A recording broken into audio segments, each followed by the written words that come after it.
Hey there! Welcome back to Reddit Dating, best channel for cheating stories. Make sure to like and subscribe the channel for more spicy stories. I recently discovered a cell phone video of my wife sleeping with her employer. I also discovered a dozen images of the boss jacking off. I'm the tyrant who poured beer on my wife's head over the weekend after discovering unsettling poems concealed in a closet. Today, just as I was about to move on, I came upon a dozen or so photos and videos of the boss, mostly of him jacking off. He emailed them to our home computer, so I'm completely confused.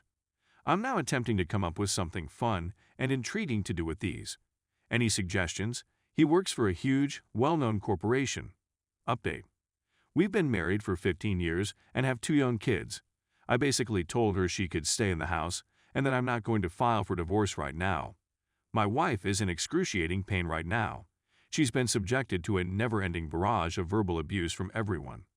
She is sick and disturbed to the point of vomiting, understanding how horribly she has screwed up her life. I can pass along play-by-play details if interested. I'm in charge of the wife. So, right now, I'd feel a lot better if the boss felt some emotional suffering as well. And because my wife has MS, she could become completely paralyzed and die if she does not have health insurance. Update No. 1. I believe I have a strategy. But first, a question. If I post those images and videos online and my wife is fired by her company because he is with me, will our family be able to sue the employer? I suppose it doesn't really matter. I was just curious. Update No. 2. His photographs are being displayed alongside the letters he sent, poetry he penned, and other items. We're currently working on the website. For the following few months, he will undoubtedly feel some emotional and bodily distress in the presence of his friends and relatives. This is absolutely legal, and it makes myself and the rest of the family feel a lot better. We'll be even, and my wife and I will be able to move on. Third update. So we're writing material for the new site using photographs that have been carefully cropped and altered. We only want to show enough for friends and family to recognize him. We can always go back if we need to show more. I'm already feeling a lot better. He's going to get sick. I discovered that he is heavily active in a nationwide children's program. He will undoubtedly lose his directorship as a result of this. That will suffice for me. Perhaps my wife will be able to keep her work and health coverage. For the next few months, he'll be humiliated. Done. I'll post the link here as soon as it's available. Edit. I'm delighted you found this post. Isn't it a pain to be you sometimes? You obviously didn't know a lot about who I was. I'm curious as to what you were thinking when you sent us those movies and images. You honestly believed they wouldn't see my family, didn't you? OMG. If you are suffering with your identity and acceptance, I am the last person you should seek advice from. In addition, if you assume that things can't get any worse, you are gravely mistaken. In fact, you are an even bigger fool now than you were when we first met at Dave & Buster's. Rather than escalating the situation, make an effort to be more reasonable. Consider enlisting the help of an expert. Click here for some insightful information. Please refrain from sending frightening films to married women with families who may be exposed to them. The other female employee in your office has also been distributing the videos if you weren't sure, didn't know, or just forgot about them. There is a prevalent sense that you are a little undersized. Make an effort to be more useful rather than criticizing me and lying to your buddies about your severe sexual problem. Consider how you might be able to acquire some assistance and begin to address some of these issues. You haven't earned the trust of your organization's directors and employees since you've only validated their long-held perceptions about who you are. You should refrain from referring to your wife as that obese in public places.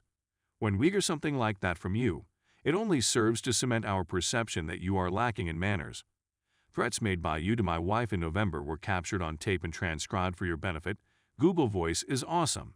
It's possible that you didn't remember or didn't realize it was a threat at the time, but the recordings are yours, so don't try to claim you didn't make them. This might potentially reach a new level of sophistication if the audio is passed over to the proper authorities. You'll best out of jail on your first day there. So let's stay away from that. I'm well aware that things aren't going to be simple now. When it comes to macho lover and Latin pride, you got the whole thing going on. But if you're ever ready to put an end to this nightmare, please let me know.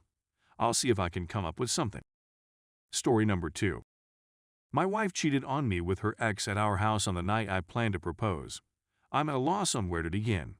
So we'd been dating for approximately 3.5 years at this point, met in college and reconnected and later dated.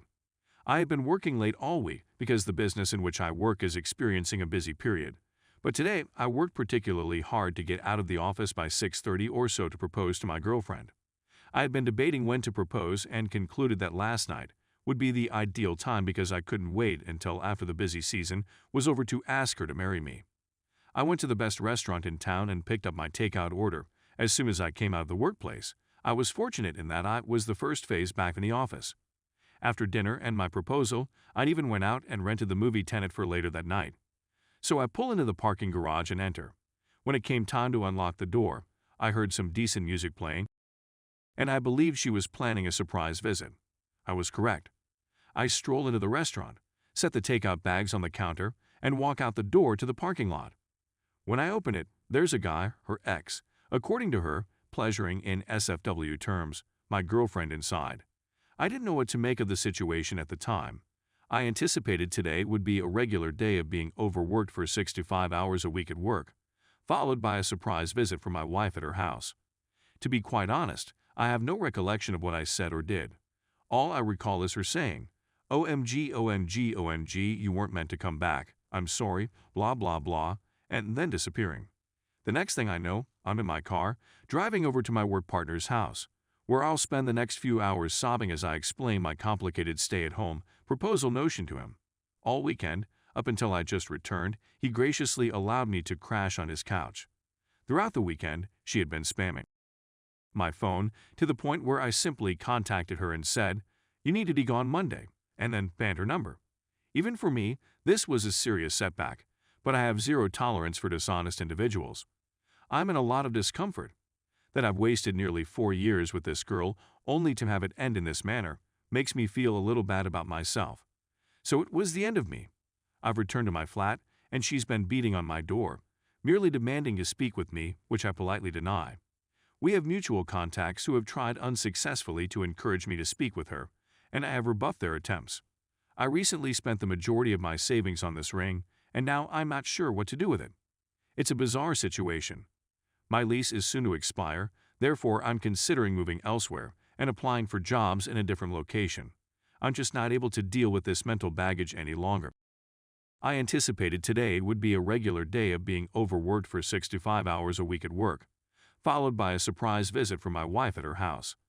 To be quite honest, I have no recollection of what I said or did. All I recall is her saying, "OMG, OMG, OMG, you weren't meant to come back. I'm sorry, blah blah blah," and then disappearing. The next thing I know, I'm in my car, driving over to my work partner's house, where I'll spend the next few hours sobbing as I explain my complicated stay-at-home proposal notion to him. All weekend, up until I just returned, he graciously allowed me to crash on his couch.